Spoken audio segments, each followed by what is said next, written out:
என்னுடைய பேர் சுமத்ரா அபிமன்னன். பேரே ரொம்ப வித்தியாசமா இருக்கும். ஏன் அப்படின்னு பார்த்தீங்கன்னா, சுமித்ரா கேள்விப்பட்டிருப்பீங்க, சுபத்திரா கேள்விப்பட்டிருப்பீங்க. என்னுடைய பேர் வந்து சுமத்ரா.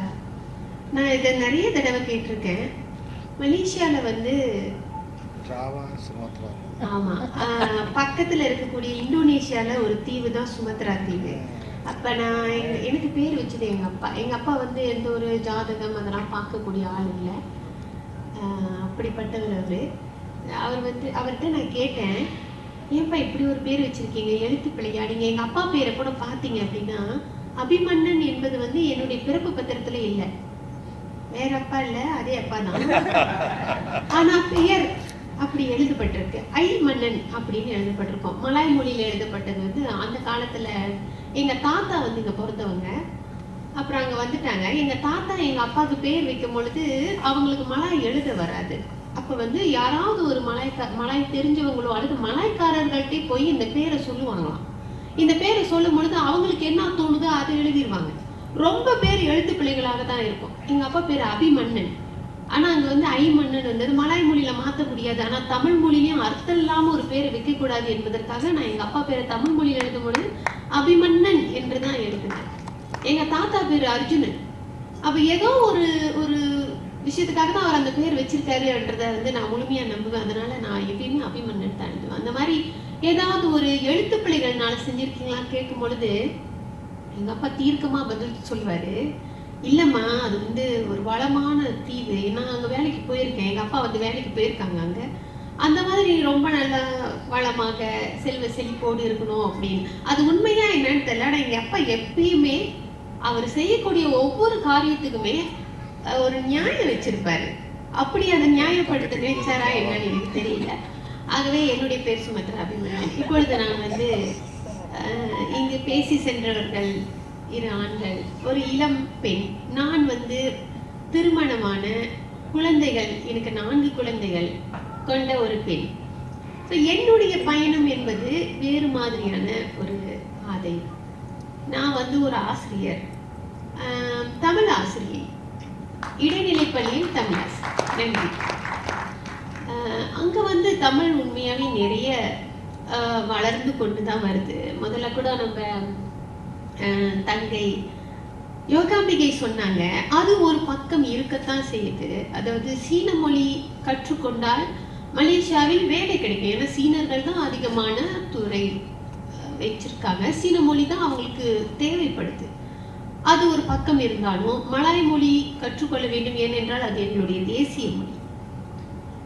ஆகவே அதுவும் வேண்டும் அப்படின்னு ஒரு சாரார் இந்தியர்கள், தமிழர்கள் அவங்களுடைய குழந்தைகளை இந்த மாதிரி அனுப்பினாலும் தமிழை வாழ வைக்கணும் அப்படின்னு சொல்லிட்டு ரொம்ப பேர் தமிழ் பள்ளிக்கு அனுப்புகிறாங்க. அந்த வரிசையில் வந்தவர்கள் தான் நாங்களாம். நானும் தமிழ் பள்ளி, தொடக்கப்பள்ளி, இடைநிலை பள்ளியிலும் தமிழ் எடுத்து, அப்புறம் நான் பல்கலைக்கழகம் போகும்பொழுது வேற துறைக்கு போயிட்டேன், பொருளாதாரத்துறை. அது முடிச்சுட்டு வந்து மறுபடியும் ஆசிரியர் துறைக்கு வரும்பொழுது தமிழ் மொழி ஆசிரியராக ஆக வேண்டும் என்று அதை படித்த பிறகு தமிழ் ஆசிரியராக வந்திருக்கேன். ஆகவே தமிழ் மொழி வாழ வைக்கக்கூடிய நல்லுள்ளங்கள் தமிழர்கள் அங்கே இருக்கத்தான் செய்யறாங்க, இல்லைன்னு சொல்ல முடியாது. ஆகவே நான் வந்து என்னுடைய அந்த ஒரு சின்ன என்னுடைய நீண்ட பயணத்தை சொல்லிடுறேன், அவங்களுக்குலாம் கண்டிப்பாக பசிக்கும். ஆகவே ஒரு மனைவியாக, ஒரு தாயாக, ஒரு ஆசிரியராக, இல்லத்தரசியாக இந்த மாதிரி நிறைய பொறுப்புகளை கொண்டு எழுதுவது எப்படி சாத்தியம் என்று என்னுடைய நண்பர்கள் எல்லாமே எனக்கு கேட்டாங்க. அதற்கு எல்லாரும் கோவிட்டை தவறா சொன்னாலும் என்னுடைய வாழ்க்கைக்கு விளக்கேற்றினது கோவிட் தான் என்று சொல்லுவேன். கொரோனா காலகட்டத்தில் எனக்கு கிடைத்த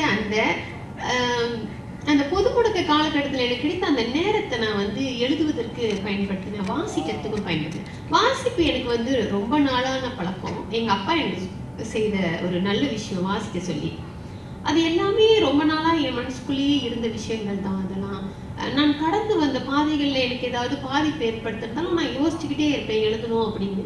அதற்கான நேரத்தை எனக்கு அமைத்து கொடுத்தது வந்து இந்த பொது முடக்க காலகட்டம் தான். அதையும் தாண்டி எனக்கு வந்து எழுதலாம், நீ உனக்கு பெர்மிஷன் கொடுத்துட்டேன், போய் எழுது அப்படின்னு சொன்னார் என்னுடைய கணவர். அவருக்கும் இந்த வேலையில் வந்து நான் நன்றி சொல்லணும், அவர் இங்கே தான் இருக்காரு. ஏன்னா வீட்டு வேலையெல்லாம் முடிச்சுட்டு பிள்ளைங்கள்லாம் செய்துட்டு உட்காரணும் எழுதணும் அப்படிங்கும்போது முதல்ல அவர் அனுமதி கொடுக்கணும் அல்லவா, அதை அவர் கொடுத்தாரு. அவருக்கு இந்த வேலையில வந்து என்னுடைய நன்றி. ஆகவே இந்த மாதிரி பெண்களும் எழுத வேண்டும் என்றுதான் நான் என்னுடைய விளம்பரத்தை வைக்க போறேன். ஆகவே இந்த மாதிரியான விடயங்களை அந்த மாதிரி காலகட்டத்துல நான் எப்படி எடுத்துட்டு வந்தேன் என்பதற்கு முதல்ல என்னுடைய புத்தகத்தை விமர்சனம் செய்த, ரொம்ப அழகாக விமர்சனம் செய்த அமிர்தம் சூர்யா அவர்களுக்கு வந்து என்னுடைய மனமார்ந்த நன்றிகள். அவர் சொன்னது போல அந்த புத்தகத்துல நான் கடந்து வந்த விஷயங்கள், ஆனா அந்த ஒரு வருடம் தான் நான் வந்து அதற்காக செலவு செய்தேன். அந்த ஒரு வருடத்துல என்னால் முடிஞ்ச வரைக்கும் அந்த கதைகளை சிறப்பாக கொடுத்திருக்கேன்னு நினைக்கிறேன். என்னுடைய புத்தகத்தின் தலைப்பு அப்பாவின் அம்மா. அப்பாவின் அம்மா அப்படின்னு சொன்னா எல்லாரும் பாட்டின்னு நினைச்சிட்டாங்க. ஆக்சுவலி அப்பாவின் அம்மா என்ற கதாநாயகி நான் தான். ஏன்னா எங்க அப்பா என்ன அம்மான்னு தான். அதனால அந்த புத்தகத்துக்கு அந்த பேர் வச்சிருப்பேன். நீங்க பாத்தீங்கன்னா அங்க என்னுடைய புத்தகத்துல வந்து ஒரு அப்பா வந்து ஒரு குழந்தையை தூக்கி வச்சிருக்கிற மாதிரி. இத வந்து நம்ம நாட்டுல ஒரு பிரபலமான பத்திரிகை இருக்கு, நண்பன் பத்திரிகை. அந்த பத்திரிகையில சண்டேல இந்த கதை வந்து இருந்தது. அந்த ஓவியர்கள் மேல எனக்கு வந்து இப்போ பயங்கரமான ஒரு தனி மரியாதையே ஏற்பட்டு விட்டது. ஏன்னா அந்த கதையில நான் எங்க அப்பாவை பத்தி சொல்லியிருந்ததெல்லாம் ஒரு அழகான ஓவியமா எனக்கு அங்க பார்க்கும் பொழுது எங்க அப்பா என்னை தூக்கி வச்சிருக்கிற மாதிரியே ஒரு உணர்வு ஏற்படுகிறது.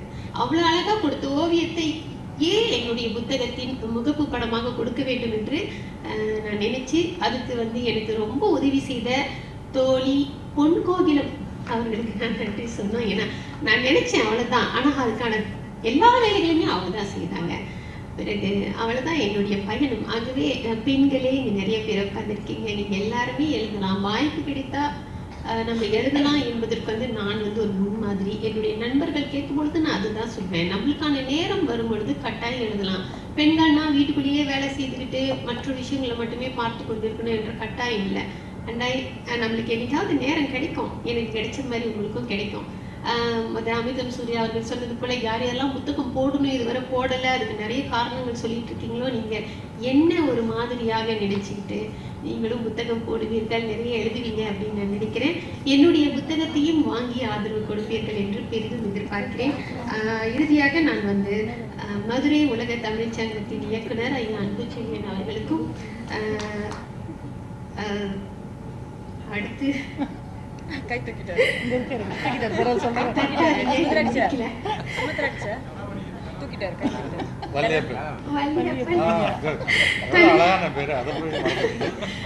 வணிகன் இலக்கிய மாத இதழ் ஆசிரியர் மற்றும் எழுத்தாளர் இல்ல, அவர் விடைபெற்றுட்டாரு.